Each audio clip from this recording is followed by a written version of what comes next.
अथ तृतीयोऽध्यायः। राजोवाच परस्य विष्णोरीशस्य मायिनामपि मोहिनीं मायां वेदितुमिच्छामो भगवन्तो ब्रुवन्तु नः। नानुतृप्ये जुषन्युष्मद्वचो हरिकथामृतं संसारतापनिस्तप्तो मर्त्यस्तत्तापभेषजम्। अन्तरिक्ष उवाच एभिर्भूतानि भूतात्मा महाभूतैर्महाभुज ससर्जोच्चावचान्याद्यः स्वमात्रात्मप्रसिद्धये। एवं सृष्टानि भूतानि प्रविष्टः पञ्चधातुभिः एकदधादशधात्मानं विभजञ्जुषते गुणान्। गुणैर्गुणान् स भुञ्जान आत्मप्रद्योतितैः प्रभुः। मन्यमान इदं सृष्टमात्मानमिह सज्जते। कर्माणि कर्मभिः कुर्वन् सनिमित्तानि देहभृत् तत्तत्कर्मफलं गृह्णन् भ्रमतीह सुखेतरम्। इत्थं कर्मगतिर्गच्छन् बहवो भद्रवः पुमान्। आभूतसम्प्लवात्सर्गप्रलयावश्नुते वशः धातुपप्लव आसन्ने व्यक्तं द्रव्यगुणात्मकम्। अनादिनिधनः कालो ह्यव्यक्तायापकर्षति। शतवर्षा ह्यनावृष्टिर्भविष्यत्युल्बणा भुवि तत्कालोपचितोष्णार्को लोकान् स्त्रीन् प्रतपिष्यति। पातालतलमारभ्य सङ्कर्षणमुखानलः दहन्नूर्ध्वशिखो विश्वग्वर्धते वायुनेरितः। सांवर्तको मेघगणो वर्षति स्म शतं समाः धाराभिर्हस्तिहस्ताभिर्लीयते सलिले विराट्। ततो विराजमुत्सृज्य वैराजः पुरुषो नृप अव्यक्तं विशते सूक्ष्मं निरिन्धन इवानलः। वायुना हृतगन्धाभुः सलिलत्वाय कल्पते सलिलं तद्धृतरसं ज्योतिष्ट्वायोपकल्पते। हृतरूपं तु तमसा वायौ ज्योतिः प्रलीयते। हृतस्पर्शोऽवकाशेन वायुर्नभसि लीयते।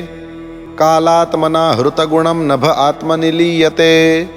इन्द्रियाणि मनोबुद्धिः सह वैकारिकैर्नृप प्रविशन्ति ह्यहङ्कारं स्वगुणैरहमात्मनि। एषा माया भगवतः सर्गस्थित्यन्तकारिणी त्रिवर्णा वर्णितास्माभिः किं भूयः श्रोतुमिच्छसि।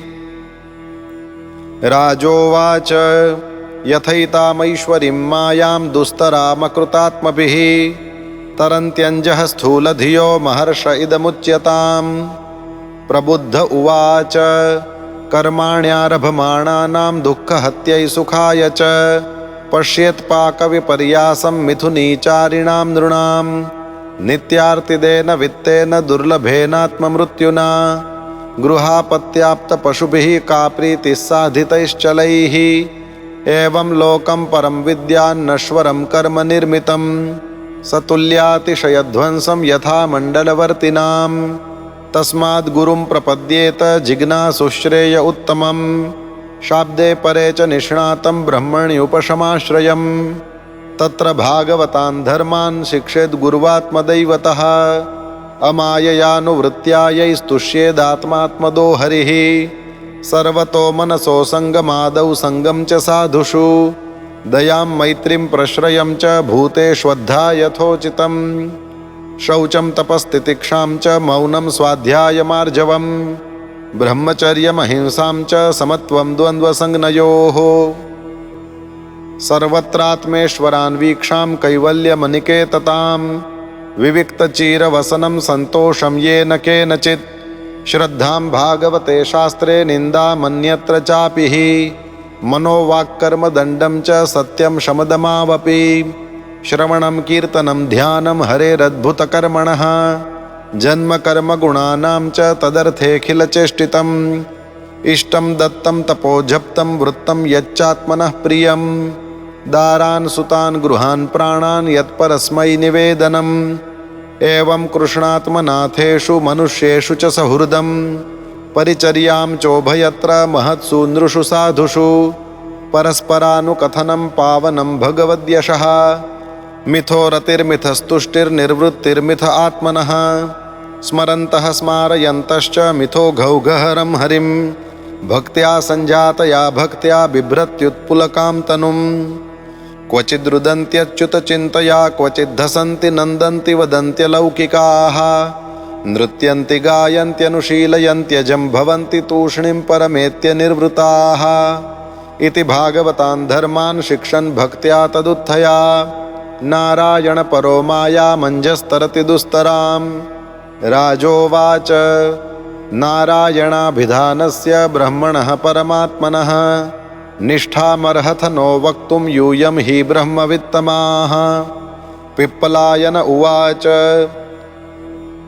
स्थित्युद्भवप्रलयहेतुरहेतुरस्य यत्स्वप्नजागरसुषुप्तिषु सद्बहिश्च देहेन्द्रियासु हृदयानि चरन्ति येन सञ्जीवितानि तदवेहि परं नरेन्द्र नैतन्मनो विशति वागुतचक्षुरात्मा प्राणेन्द्रियाणि च यथा नलमर्चिषः स्वाहा शब्दोऽपि बोधकनिषेधतयात्ममूलमर्थोक्तमाह यदृतेन निषेधसिद्धिः सत्वं रजस्तम इति त्रिवृदेकमादौ सूत्रं महानहमिति प्रवदन्ति जीवम् ज्ञानक्रियार्थफलरूपतयोरुशक्ति ब्रह्मैव भाति सदसच्च तयोः परं यत् नात्मा जजानन मरिष्यति नैधते सौ न क्षीयते सवनविद्व्यभिचारिणां हि सर्वत्र शश्वदनपाय्युपलब्धिमात्रं प्राणो यथेन्द्रियबलेन विकल्पितं सत् अण्डेषु पेशिषु तरुष्व विनिश्चितेषु प्राणो हि जीवमुपधावति तत्र तत्र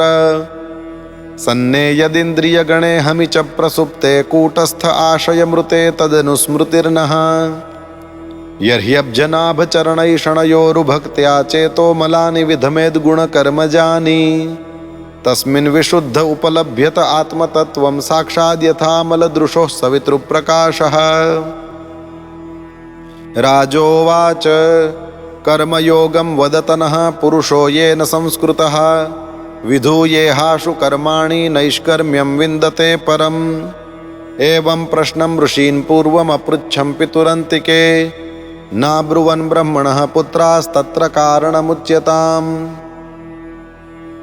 आविर्होत्र उवाच कर्मा कर्म विकर्मेति वेदवादो न लौकिकः वेदस्य चेश्वरात्मत्वात् तत्र मुह्यन्ति सूरयः परोक्षवादो वेदोऽयं बालानामनुशासनं कर्म मोक्षाय कर्माणि विधत्ते ह्यगदं यथा नाचरेद्यस्तु वेदोक्तं स्वयमग्नो जितेन्द्रियः विकर्मणा ह्यधर्मेण मृत्योर्मृत्युमुपैति सः वेदोक्तमेव कुर्वाणो निस्सङ्गोऽर्पितमीश्वरे नैष्कर्म्यां लभते सिद्धिं रोचनार्था फलश्रुतिः य आशु हृदयग्रन्थिं निर्जिहीर्षुः परात्मनः विधिनोपचरेद्देवं तन्त्रोक्तेन च केशवम् लब्धानुग्रह आचार्यात् तेन सन्दर्शितागमः महापुरुषमभ्यर्चेन्मूर्त्याभिमतयात्मनः शुचिः सम्मुखमासीनः प्राणसंयमनादिभिः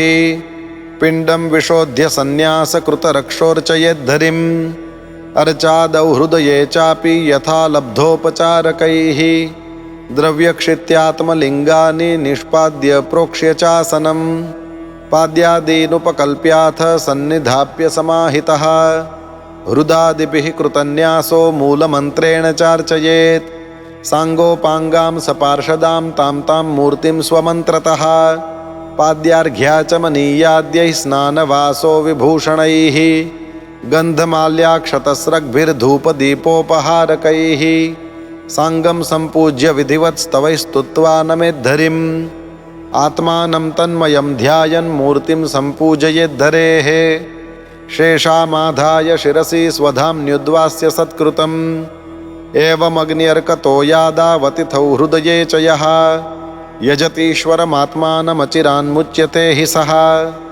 इति श्रीमद्भागवते महापुराणे पारमहंस्यां संहितायाम् 11 स्कन्धे तृतीयोऽध्यायः।